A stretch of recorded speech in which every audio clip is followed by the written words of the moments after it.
देखिए आज हम पढ़ने जा रहे हैं plant soil water relation. Plant soil water relation क्या है? प्लांट और एनिमल सेल में बहुत ज़्यादा डिफरेंस होता है, ये हमें बहुत अच्छी तरह पता है, क्योंकि एक तो सेल वॉल की वजह से, बहुत presence of cell wall in plant cell, उसकी वजह से एक बहुत बड़ा डिफरेंस होता है। आप प्रेजेंस किसकी? प्रेजेंस ऑफ सेल वॉल की वजह से, ठीक है जी। और सबसे बड़ी क्या है? सेल मेम्ब्रेन को हम प्लाज्मा में, हम सीधे सीधे सेल पे आते हैं, हम ज़्यादा दिमाग नहीं खा पाते, हम सेल को देखते हैं। देखिए ये सेल है, आप देख पा रहे हैं सेल है एक तरह, है ना।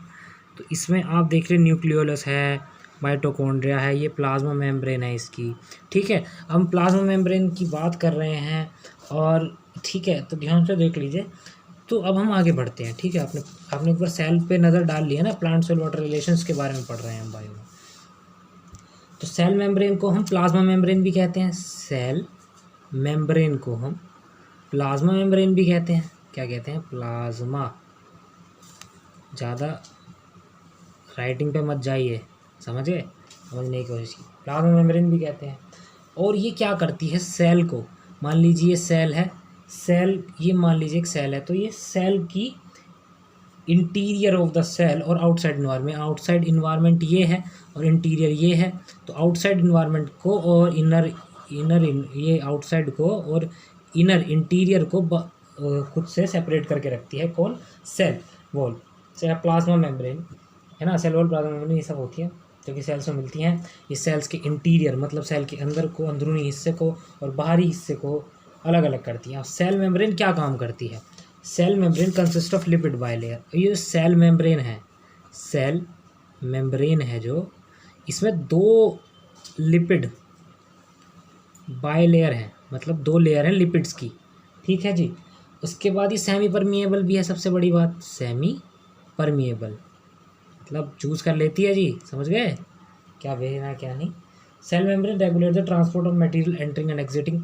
और ये एंट्री और एग्जिट, मतलब कोई मटेरियल है अंदर जा रहा है बाहर आया, सेमी परमिएबल है, भेजती है लाती भी है बाहर, ठीक है जी। अंदर लाने का बाहर छोड़ने का सबका काम करती है। ऐसा नहीं है कि कामचोर है, कुछ काम नहीं करती है, अंदर जाने का बाहर छोड़ने का सबका काम ये करती है, ठीक है। आगे बढ़ते हैं। अब क्या कह रहा है हम इसमें, अब हम इसमें थोड़ा सा ना एक बार डायग्राम देख लेते हैं आगे कुछ बात करने से पहले। हमें वाटर के बारे में तो हम सब जानते हैं, पर एक बार वाटर का डायग्राम देख लीजिए।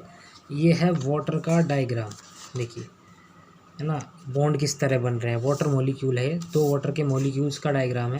देखिए H2O है ना, ये H positive partially positive charge, negative charge O पे, नेगेटिव चार्ज H, यहाँ पॉजिटिव चार्ज पॉजिटिव नेगेटिव जुड़ गया, ये हाइड्रोजन बॉन्ड कहलाता है। कोई आपसे पूछे ऑक्सीजन और H के बीच में बॉन्ड, हाइड्रोजन बॉन्ड बन रहा है, ये OH है ना। डायग्राम को थोड़ा सा याद करना ही ठीक रहता है, इससे जल्दी समझ में आती हैं चीज़ें, ठीक है।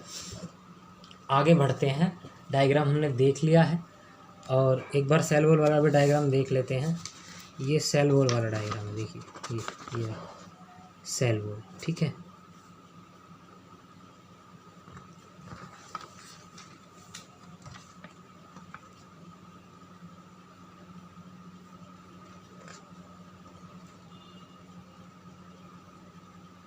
सेल वॉल वाला दिख गया? देखिए रहा सेल वॉल, प्लाज्मा मेम्ब्रेन इसके अंदर, सेल वॉल ये बाहर वाली, और ये प्लाज्मा मेम्ब्रेन इसके अंदर वाली, ये भी, ठीक है। देख लीजिए, समझ गए? अब बात बहुत अच्छी तरह समझ में आ गई होगी। आगे बढ़ते हैं। आगे कह रहा है वाटर जो है सबसे अबंडेंट है ना, कंपाउंड है अर्थ का। 97% जो प्लांट्स हैं वो अपना जो एब्जॉर्ब थ्रू रूट, एंड जो 97% एब्जॉर्ब थ्रू रूट्स, वाटर जो है वो 97% रूट से एब्जॉर्ब होता है, और यही 97% ट्रांसपोर्ट हो जाता है और इवेपोरेट हो जाता है। ट्रांसपोर्ट नीचे प्लांट में से, मान लीजिए प्लांट की रूट्स हैं, रूट से यहाँ पानी भरा दिया हमने गमले में, है ना, गमला है, गमले में पानी भरा, ये रूट से यहाँ से एब्जॉर्ब करा, ये ट्रांसपोर्ट हुआ, ये पत्तियों में गया और यहाँ से इवेपोरेट हो गया सन की वजह से, ठीक है भैया। बात आ गई समझ में? उसके बाद कह रहा है दो बचा हुआ 97% होगा, अब 2% का क्या होगा? 2% का क्या होगा? वो ग्रोथ में काम आएगा पानी, ठीक है। और 1% जो बचा हुआ है, ये तो ग्रोथ में काम आ गया, 2% बचा हुआ बायोकेमिकल रिएक्शंस करेगा, मतलब जो भी ग्लूकोज वगैरह एट्सेट्रा चीज़ें बनानी है, बायोकेमिकल रिएक्शन करेगा, ठीक है, आगे बढ़ते हैं। आगे का कह रहा है भाई साहब, आगे हमें वाटर की प्रॉपर्टीज़ बताइए। वाटर हाइड्रोजन बॉन्ड बताएं, अभी पढ़ा है हमने, polarity, positive negative partial charges पढ़े हैं। एक चीज़ और सबसे अच्छी जो वाटर की याद रखने वाली है वो है excellent solvent. Excellent solvent, excellent solvent है water. High specific heat capacity होती है वाटर की। High latent heat of vaporisation होती है। Surface tension, cohesion adhesion, cohesion adhesion की प्रॉपर्टी भी है हाई टेंसाइल स्ट्रेंथ में। वाटर पोटेंशियल, वाटर पोटेंशियल क्या है? आपने पोटेंशियल के बारे में पढ़ा होगा कि ये पोटेंशियल होता है हाई टू लो। मान लीजिए ये कोई ट्रांसफार्मर है और आपके घर में एक बल्ब लगा हुआ है, उससे बिजली आ रही है, तो ये हाई वोल्टेज का है और ये लो वोल्टेज है, तो हाई लो में आ रही है। उसी तरह ये पोटेंशियल है, potential high potential to lower potential. उसी तरह वाटर पोटेंशियल की बात करें तो पानी ज़्यादा और पानी कम, उसी तरह ज़्यादा tendency of water to move from high concentration या high potential to lower potential. ठीक है, वाटर पोटेंशियल का जो फॉर्मूला है वो ये है, त्रिशूल बना हुआ देख लीजिए, ये है, रट लीजिए, भूल जाएंगे वरना। P प्लस S, तो ये क्या है? Sum of pressure potential and plus osmotic potential. ठीक है जी, इतना पढ़ते हैं आज के लिए बस।